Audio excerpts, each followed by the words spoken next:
everyone. Come on in because good Lord, I am on this Love is Blind season 5. I'm on episode 3 and 4. I combined 3 and 4 because once I started watching 3, I said, let me go on and watch 4 because I need to find out. This is a mess, y'all. This is a hot, messy mess. Yeah, this thumbnail I got right now, I'm calling this Psycho, Liars, and Hypocrites. This is more like a horror show. What kind of reality dating TV show is this? This is supposed to be about love, falling in love, finding your person, finding your soulmate. And instead, what we watching on TV is a bunch of psychos, liars, and hypocrites. This is absolutely horrible. Which one of y'all want to start with? Do you want to start with me talking about the psycho, who of course is Lydia? Or are we going to talk about the liar, who is Johnny? Or are we going to talk about the hypocrite, who is Uche? I don't know which one we want to start with first, but I do want to go back and unravel this whole thing because, let me start with the hypocrite first because it kind of started there. It didn't start there, but it kind of started there. Do y'all remember when Uche was digging in the butt of Aaliyah, talking about when she cheated on her ex-boyfriend, how she didn't want to tell the ex-boyfriend she cheated because she really wasn't protecting him. She was really protecting herself. Remember that? And on my videos, number 1 and 2, I said that he was really harsh, but he wasn't telling no lies. Well, guess what, Uche? You sat up here and you didn't reveal the truth of the fact that you pretty much did the same thing. It's almost as if you cheated on Aaliyah, even though y'all weren't together. It's so hypocritical to jump down the throat of somebody about lying about a relationship that's out of order. But then you sitting right in front of them, condemning them, knowing in your head that you holding on to this big old secret. How the heck could Uche dig in on Aaliyah that deep, that hard, knowing the secret that he was carrying? I'm telling you, he has so many red flags. He has so many issues of character that I was glad at the end of this show that Aaliyah ran. I was glad, as this episode is called, She's Gone. I'm glad she left. She needed to live. She needed to leave. But I also want to talk about this psycho person, Lydia. I knew Lydia was crazy. I knew a few things about her. But let me tell you, I didn't know she was this crazy. And I want to go a little bit deeper. I actually think Lydia planned this, y'all. Because now that we find out that these two were sleeping together as early as 3 months ago, you know how long they are in the process of applying for this show? I heard it sometimes takes a year. So if they was just bumping and grinding, rolling around in the streets this 3 months ago, Lydia knew about this application of Uche. She knew about it. She absolutely knew about it. And I believe that might have made her apply. That's what I think. I think she knew about it. Because when they flashed back and they showed the episode where they first knew each other, she recognized him way too fast. Way too fast.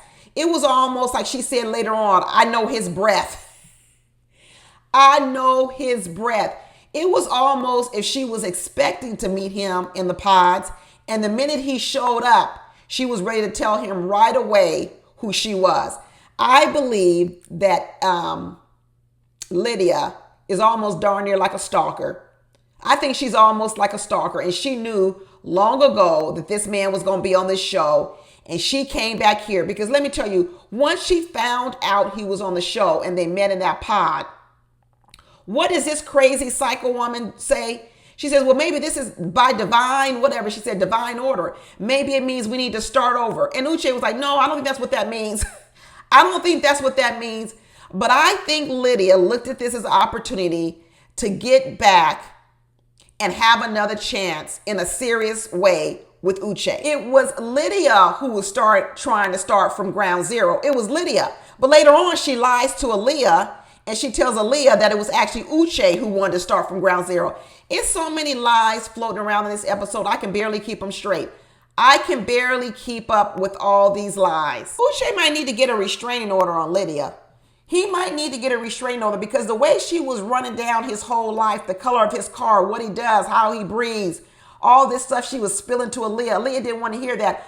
I was like, this sounds stalkerish. This sounds like you've been walking around in his apartment and he's not even there. You know the people that break into your house when you're not in there and they sleep in your bed? What's that called? They break into your house, sleep in your bed, put on your clothes, try on your clothes, spray your perfume, brush their teeth with your toothbrush. Stalkerish, obsession is giving me all of this. It's giving me stalkerish, obsession. Then let me tell you what else is stalkerish. That of all the women on the show, remember, of all the women on the show, she befriends Aaliyah. Now remember, she already knows the secret. She already knows the secret. So when she gets on the show, she doesn't befriend any other woman all tightly like she's doing Aaliyah. She befriends Aaliyah. This is so stalkerish. This because she wanted to keep a tight eye on how their relationship was progressing. She wanted to keep a nice watch on it. And Aaliyah, I don't know if Aaliyah's dumb, naive. I don't know what she's doing, but she coming on this show talking about she's in love with, oh, I love her. She's going to make a great auntie to our kids. What? What is wrong with you, Aaliyah? What is wrong with you? Why would you want a psycho woman to be the godchild or the auntie of your kids? What are you talking about that you love her? First of all, this is about falling in love with a man. This ain't about falling in love with the women on the show. You sitting up here torn between Lydia and Uche. First of all, you shouldn't be with neither one of them. Both Lydia is bona fide psycho and Uche he's a hypocrite. He's a liar. He's a lot of things. I was so glad she finally left. But let me tell you, listening to Aaliyah go through this like she couldn't decide on if she wanted to give up Lydia or not. Why would you want to be with Lydia? She lied to you the entire time. She befriended you just in order to get close to you so she could learn about what you're doing behind the scenes with Uche. She's not a real friend. And then when she sat there and started telling you all this stuff about every little detail about Uche, the size of his penis, what he does, how he breathes, how he does this. I mean, my gosh, woman, but you're still hugging her and kissing her and talking about how she's going to be the auntie of your kids. What's wrong with you, Aaliyah? What's wrong with you? I'm really glad that whatever she did, she slept on it, she did whatever, and she woke up and she said, these people have made a fool of me on this show, and I'm not going to put up with this. Even though I do see these previews where she shows back up again, so I still don't know what's going to happen. But I'm telling you, I'm losing respect for Aaliyah as well, because if Aaliyah puts up with this bullshit, if she puts up with this bullshit between these two people, I'm not going to have no respect for her. None. She over here talking about how Lydia is her sister and nobody hugs me the way she hugs me. Girl, go get a teddy bear.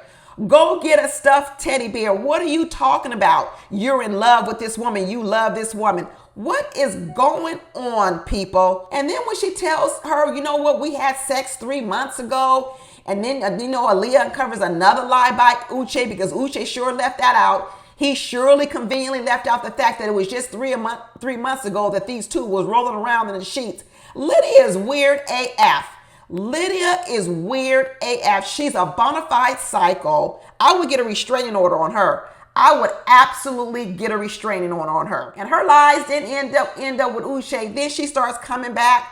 She's crying and everything. And next thing you know, she decides she's going to all of a sudden go over here and try to dig in on Milton even more. Even more. I was surprised Milton proposed to her at the very end. I was really surprised because I felt like Milton really started to figure out what was going on. And I thought, come on, Milton. Come on, Milton. I know you're only 24 years old, but come on, Milton. You can do it. You can say no. You can walk away from this psycho lunatic woman. Just ask her when was the last time she slept with this man. Just ask her the question. And even when he asked her, it wasn't enough for him. I can't believe he proposed to her. I can't believe it. And he ain't really heard the whole story. He really hasn't heard the story, but he's heard enough that he should have said no. He's heard enough that he should have walked away from this crazy, psycho woman. I thought he had better boundaries because he was trying to draw some boundaries with Uche when Uche was trying to tell him, man, you ain't got to propose to that crazy woman. Uche was subliminally trying to suggest to him that maybe you don't have to walk away with anyone, but he was drawing boundaries, and Uche telling him, I don't want to talk about it with you. And even though Milton said this is messy, Milton said this is some really messy stuff, he fell prey to this begging woman. Let me tell you, there was a whole lot of begging these last two episodes. I mean, Lydia was begging. And then we're going to get to over there with Johnny, who was begging. But Lydia sure was laying on thick, telling Milton anything he wanted to hear, pumping up that little 24-year-old boy. Because I know he's a man, but he's making some moves right now like a little boy, unfortunately. And she was laying it on thick. I thought he was trying to wiggle out of it because he was trying to say, hey, well, what if I need to move with my job? What if I want to go to my friend's house and play Wii? It was almost as if he was trying to give her an out. He was trying to get her to say, no, that's okay. I don't want to do this. But no, Lydia does not want to go anywhere. You know why Lydia doesn't want to go anywhere? Because Lydia wants to go on this little retreat, wherever they go next, not the honeymoon, but whatever you call it. Lydia wants to go on this so she can keep an eye on Uche and Leah. That's why Lydia absolutely needs Milton to propose to her. Not because she wants to be with Milton. She does not want to be with Milton. But she needs to be able to keep an eye so she can continue to stalk Uche and terrorize Aaliyah. This is horrible. She over there acting like telling Aaliyah, we can make this work. Like we're going to be some type of sister wives. She basically told Aaliyah that she still aches for Uche. She still says that she likes Uche, that she could see that she could still be in love with Uche. Why would Aaliyah sit there and listen to this mess? You know, Aaliyah doesn't know how to walk away. That's what I was thinking at first. She doesn't know how to walk away. She didn't know how to walk away when Uche was in that room berating her, telling her about herself when she cheated on her ex-boyfriend. And she didn't know how to walk away when Lydia was sitting over there basically performing psychological warfare on her. That thing that Lydia did to Aaliyah, telling her all the details of Uche, was psychological warfare. That was psychological abuse and warfare. And Lydia knew exactly what she was doing. Like I said, Lydia is psycho. She is a bona fide psycho woman. And talking about begging. Let's go on to begging Johnny. Begging Johnny is not only a beggar, she's also a liar too. Because she's sitting over here telling two different stories to Chris and Izzy. Ugh. I can't even believe Chris gave her the time of day to even hear her out. But I sure was glad that in the end, he said no to her. Of all the men on the show, they thought was going to be the weak one, the one that was curled up in a ball, telling his sad stories. He was the one that had enough wherewithal to say no to this lying woman, Johnny. I told you Johnny was a problem. And every time Johnny gets rejected, she goes low. She don't go high. She goes even lower. So even once Izzy dismissed her, she went back and started telling people, yeah, well, you know, Izzy got a bad credit score. She started telling people Izzy's emotionally unavailable. He got a bad credit score. He got all these things. But yeah, girl, you was over here begging to be with him. You was begging to be with him, but now that he said no to you, you over here talking about how his credit score is bad, how he's emotionally unavailable. No, he wasn't emotionally unavailable. He was emotionally unavailable to you, but he hasn't been emotionally unavailable to Stacy. In fact, he's been begging to connect to Stacy emotionally. It wasn't emotionally unavailable to every woman. It was to you. Johnny. And Johnny running around here telling people different stories. Talking about he's settled. Talking about he didn't know how to open up.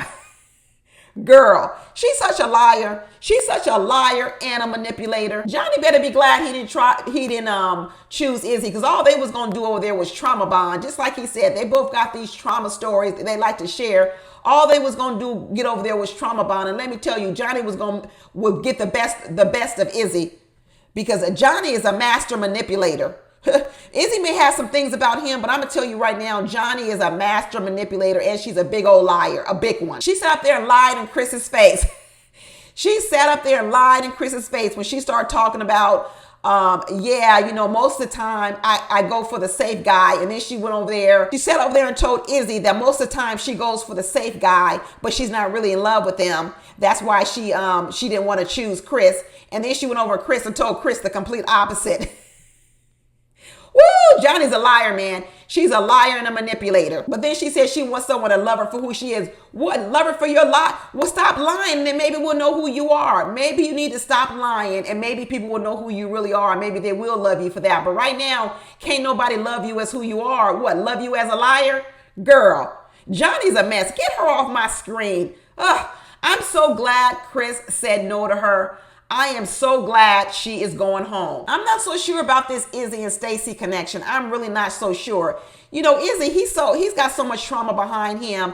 You know what Izzy's way of picking the women? You know what Izzy really dodged a bullet with Johnny, but you know what method he was using to actually pick the woman?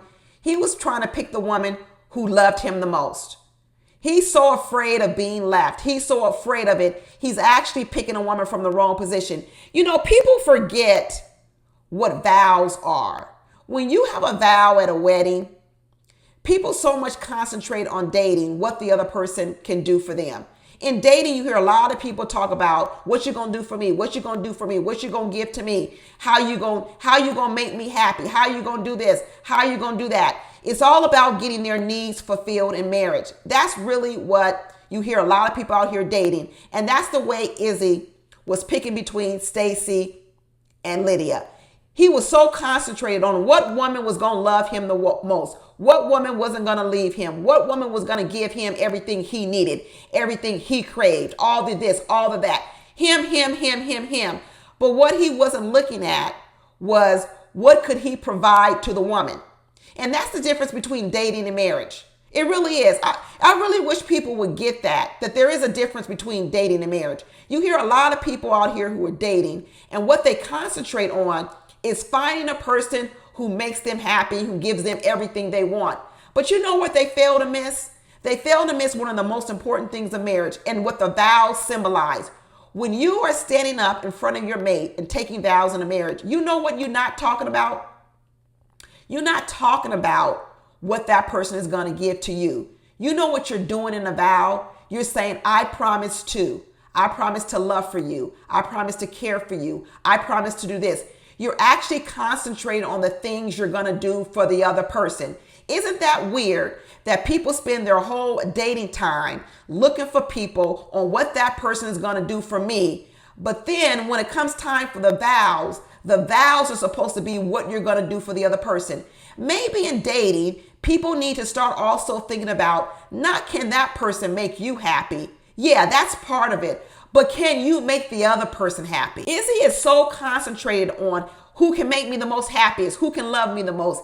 He's not concentrating on what can he do to make Stacey happy. And I think he's going to fall short. I think he's going to have a bit of a problem keeping Stacey happy. And let me tell you, if you can't keep the other person happy in the relationship, even if you believed in the very beginning that person could make you happy, but you're not making the other person happy, then guess what? Eventually you're going to be unhappy too. Because the minute you can't make the other person happy as well, guess what? They're going to get upset. They're going to be nasty in the relationship. And guess what? They're going to stop giving to you too. So I don't know why Izzy is focusing his whole entire dating strategy off of what woman can love him the most, what woman can treat him the way he wants them to treat. That's good to look at that. But I haven't really heard Izzy talking about what he gonna do for either one of these women. Has he really delved into what Stacey needs from a man and said, I can provide that for you? No, I don't think so. Like I told you before, Izzy's trauma is based on the fact that people lied to him when he was younger. So there was no way he was going to choose Johnny because Johnny triggered him. He was lied to as a child so much about who his pure father was. He's going to be triggered by a liar. And Johnny is a bona fide liar. There's no way he would have chosen her because he already recognized that she's such a big liar. So now he's out here chasing and wanting to be loved because he didn't really feel love when he was a kid. So now that becomes his biggest thing in choosing a woman. Who's going to love me the most? But here's the problem, Johnny. You're only going off of what people are saying. Anybody can tell you that they love you. It's showing you that they love you is the most important thing. So all he's doing is, who's going to tell me the most? Who's going to tell me what I need to do to make me feel good, to heal myself from all this trauma? But in the meantime, he's not also looking at who is he best for? What woman would find him appealing? What woman would say, wow, you can give me everything I need, so that when you are fulfilling her, she in turn will want to fulfill you. Like I tell you, when people just look at relationships from the standpoint of what makes them happy, who's best for me, what person I want, it's selfish. It's selfish. And let me tell you, in a marriage, selfishness will never prevail. It will never prevail. Marriage was never set up for selfish people. It was never set up for selfish people. It is set up for two people coming together, working together, compromising, and sacrificing for each other. That's why marriage rate is so low right now. That's why the divorce rate is so high right now, because people really don't understand the fundamentals of marriage. Marriage was not about what you can do for me continually. Marriage was about a vow. I promise to do this for you, and the other person also taking that vow to you. It was two people promising to take care of each other. And in that respect, you will be taken care of. I don't know how any of these people feel safe with each other. I don't know how Milton could feel safe and secure and trust Lydia. I don't know how Aaliyah could trust Uche. I don't even know why Aaliyah is still dealing with Lydia. I don't understand any of this stuff. This is all just foolishness and foolery. Anyway, that's it, y'all. I guess that's my 3 and 4. I'm going to have to watch, I guess, 5, 6, I think 7 to get caught up with everything by Friday. So I'll let you know what I think on the next couple of episodes. I know that I didn't mention too much about JP and Taylor. They didn't show that much except that cringe kiss. That kiss was cringy with those two. And when they sat there in that silence, I was like, what the heck is this? And then to come to find out, Taylor says there's been silence before. Well, if he was silent before, I don't even know why you said yes to him. I'm so disappointed. I'm starting to see the cracks in JP and Taylor already, because that kiss was cringe worthy. All right, y'all. See you next time. Bye.